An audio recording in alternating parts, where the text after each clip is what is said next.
Perjalanan Sri Baduga Maharaja Prabu Siliwangi. Bahwasanya Prabu Siliwangi ibarat angin, bagai kilat dan penuh petualangan. Beliau senantiasa berpetualang dari satu tempat ke daerah lainnya, dan selalu meninggalkan jejak batu bertulis atau batu berbentuk lingga atau berbentuk yoni, dan juga gua. Peninggalan-peninggalan itu selalu berdekatan dengan sungai dan pegunungan, karena dari alam itulah selalu diharapkan dapat mendukung ekosistemnya. Karena selain daging hasil buruan, ikan juga kesukaannya. Alasan itulah kehidupan mereka senantiasa dekat dan selalu menyatu dengan alam. Selain itu pula, gua dan gunung menjadi tempat pilihannya, karena gua ideal untuk dijadikan tempat tinggal dengan alasan aman dari gangguan binatang buas. Perjalanan awal Prabu Siliwangi bukan hanya terdesak oleh kebutuhan hidup saja, tetapi juga mengemban misi tertentu yang dirahasiakan oleh penciptanya. Tempat kerajaan Pajajaran di Bogor tidak memiliki tempat yang permanen sebagai pusat kegiatan maupun untuk bernaung sebagai tempat bercengkrama, layaknya masyarakat sekarang. Nama Bogor waktu itu bernama Saka Bumi, yang artinya tempat Saka Domas, Aji Saka, Gendeng Kalapitu, dan lain-lain, yang menjadi tokoh kerajaan Pajajaran. Sedangkan nama kerajaan Pajajaran hanya untuk kiasan, menjajarkan anak keturunan yang sudah terjadi menyebar dari satu tempat ke tempat lainnya. Oleh karena itu, sebelum mereka mempunyai anak keturunan dan belum menyebar, tidak ada nama Pajajaran. Setelah mereka melakukan perjalanan jauh menyebar, anak keturunan barulah muncul nama Pajajaran. Sebagai dasar perimbangan tempat bebatuan di Cibedug Raden diberi nama Hang Tua Pajajaran, yang artinya tempat para leluhur Pajajaran. Hang Tua lainnya diawali dari Gunung Munara. Oleh karena itu, marilah coba diurai perjalanan Prabu Siliwangi dari satu tempat ke tempat lainnya. Gunung Munara Rumpin, Bogor. Gunung Munara Rumpin merupakan tempat pertama yang mereka huni. Di sanalah awal kehidupan masyarakat yang menurunkan keturunan kelak bernama Siliwangi. Walau pegunungan itu tidak terlalu tinggi, namun rupanya tanah tersebut menjanjikan kehidupan bagi mereka. Entah berapa lama menetap di Gunung Munara, namun Munara masih nampak angkuh dan meninggalkan bebatuan besar gunung tersebut. Sampai kini setia dijaga dan dipelihara oleh Eyang Nata Boga. Nama Gunung Munara merupakan telahan masyarakat Sunda karena bentuk batu yang menjulang tinggi nampak bagai menara masjid, sehingga sekilas nampak dari kejauhan seperti menara masjid. Ketika keluarga Siliwangi menghuni Gunung Munara, seorang perempuan melahirkan bayi yang bernama Sri Dewi Cipta Rasa, dan kelak menjadi istri Sisik Agung Telaga Bodas Siliwangi, Rama Agung Dalem atau Purwa Kalih atau Sang Hyang Windu Agung. Perkawinan tersebut melahirkan Sri Nuhun dari Niskala Watu Sri Baduga Maharaja Mula Waman. Sri Nuhun dari Niskala Watu Sri Baduga Maharaja Mula Warman mempunyai garwa, yaitu Mbah Buyut Haji Wali Sakti Mangkurat Jagat nulinggih di Lemah Duhur Pajajaran Bogor atau Saripohaci Bogor. Dari Saripohaci mempunyai putra Dalem Sunan Ambu. Dalem Sunan Ambu mempunyai putra terakhir, yaitu Pusparaja Siliwangi, Taruma Suta Pakuan Pajajaran.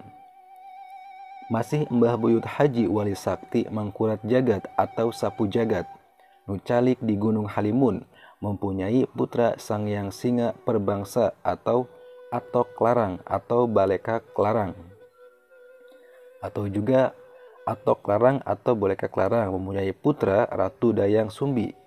Ratu Dayang Sumbi mempunyai putra. Yang pertama Joko Lalangon atau Sang Kuryang. Yang kedua Joko Bandung, Bando Jaya Cahaya.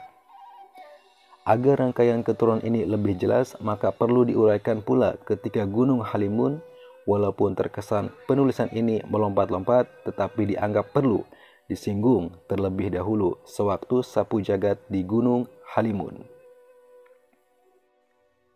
Nirwana Sang Hyang Doma Siliwangi, Wardana Ningsih, mengisahkan tentang keturunan Prabu Siliwangi dan kerajaan Pajajaran yang memiliki putra, yaitu Lingga Manik, Lingga Sana, Lingga Lingba, Lingga Manik Wulung, Sang Hyang Bandung, Sang Hyang Putih Purba Wayang, Sang Hyang Singa Perbangsa. Lingga Dewa Agung Pucuk Manik Maya adalah Sang Hyang Siliwangi Wardana Ningsih. Murtapa di Gunung Cakra Domas atau Mandalawangi, situ Sang Hyang Tunggal adalah Pajajaran. Sang Hyang Putih Purba Wayang mempunyai putra, yaitu Sang Hyang Doma Siliwangi atau Hayam Wuruk. Hayam Wuruk mempunyai putra Sang Hyang Weda yang menjadi Raja Galuh. Sang Hyang Weda mempunyai putra yang menjadi raja di Palimanan dari istri lain Hayam Wuruk atau Sang Hyang Domas Siliwangi.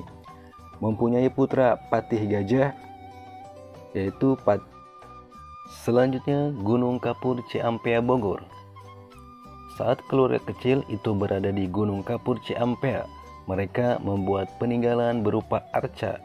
Arca yang dibuat itu dikenal patung 5, 4, 3, 2, dan 1.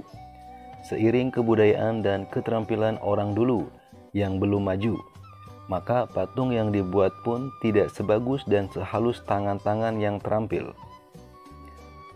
Patung atau arca yang terdapat di Ciampea Bogor masih terkesan asal-asalan dan tidak sebagus yang ada di daerah-daerah lainnya.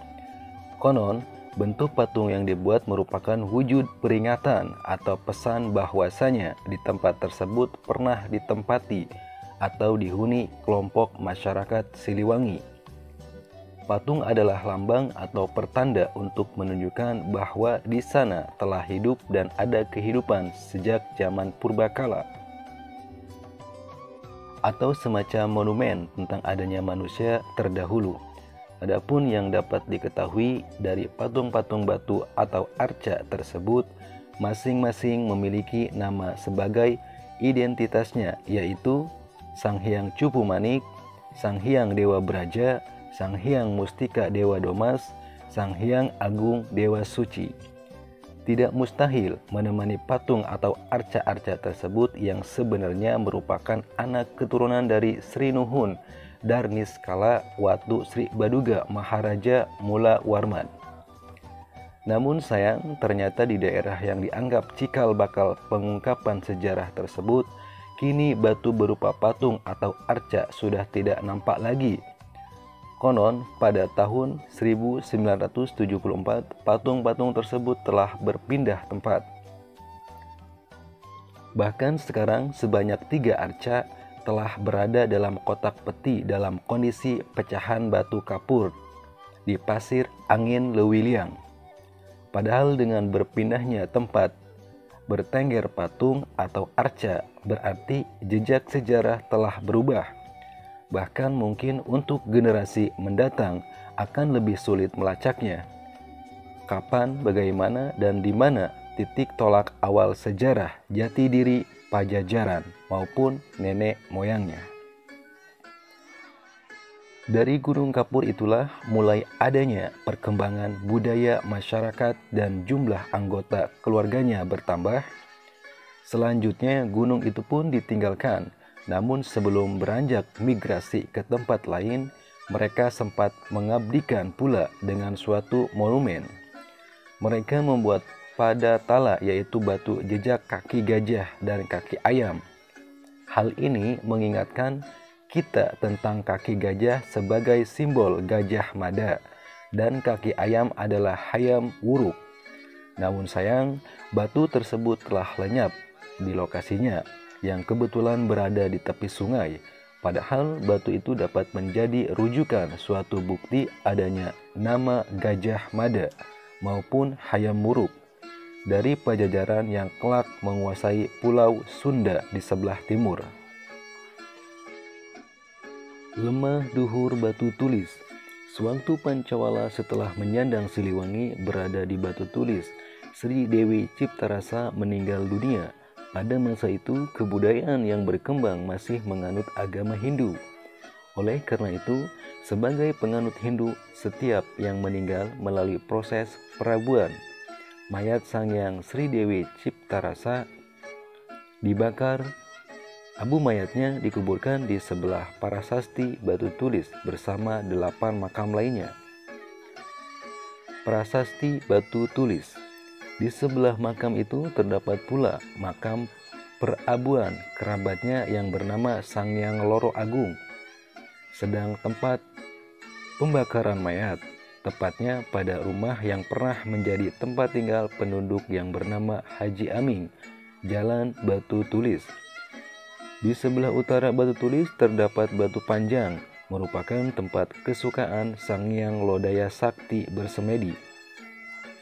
Disitulah Sangyang Lodaya Sakti digembleng sebelum melakukan petualangan ke Sancang, Pamengpeuk, Garut Selatan. Di sebelah selatan Batu Betulis terdapat patung atau arca Sisik Agung Talaga Bodas, Siliwangi Rama Agung Dalem atau Purwa Kalih atau Sangyang Windu Agung. Di seberangnya terdapat petilasan keramat Mbah Dalem yang memiliki nama Eyang Mbah Buyut Haji Wali Sakti Mangkurat Jagat Nulinggih di Pajajaran Bogor, Lemah Duhur Saripohaci Bogor.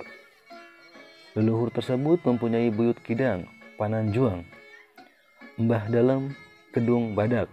Kidang Pananjung sendiri mempunyai anak cucu keturunan dan banyak menyebar di sekitar Kedung Badak, Kebon Pedas dan ke arah Sukaraja, Bogor.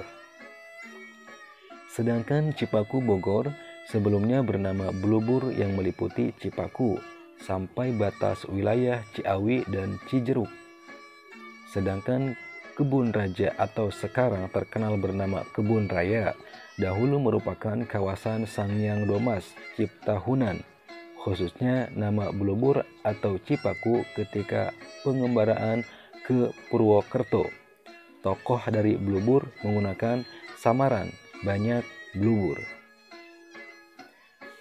Di Batu Tulis ini pun Siliwangi membangun tata kehidupan, sedang keluarga di Ciampea tetap melanjutkan hidup bermasyarakat di Lemah Duhur Batu Tulis.